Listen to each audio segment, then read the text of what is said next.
এই বছর রথের মেলায় রানাঘাট হ্যাপি ক্লাব মাঠে ব্যবসায়ীরা এসেছিলেন বহু আশা নিয়ে মেলায় বিকিকিনি করতে। 10 দিন ধরে মেলা চললেও তাদের বিক্রি করে লাভ হয়নি। ক্ষতির সম্মুখীন হয়ে তারা দোকান গুটিয়ে চলে যাচ্ছে। এই প্রসঙ্গে কি জানালেন তারা, শুনুন।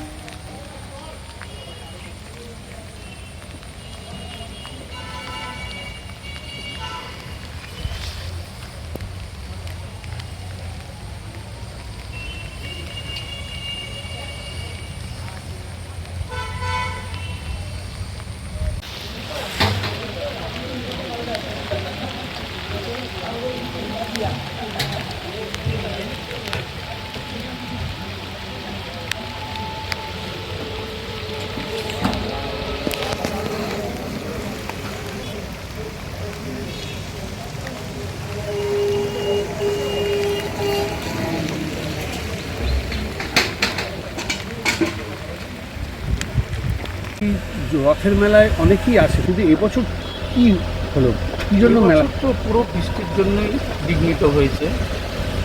আর যদিও লোক আসা যাওয়া করেছে, মাঠে খুব কাদা, ওই কাদা দেখে আর মাঠে ঢুকতে পারে।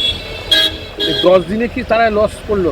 10 দিন ওদের যে বেচাকেনার যে হাটটা, মানে ওরা যে মানে প্রস্তুতি নিয়েছিল, সেই প্রস্তুতি অনুসারে ওরাই নিজেদের মুখ দিয়েই ওদের বলা যে এইবারের মতো এত খারাপ অবস্থা হয়।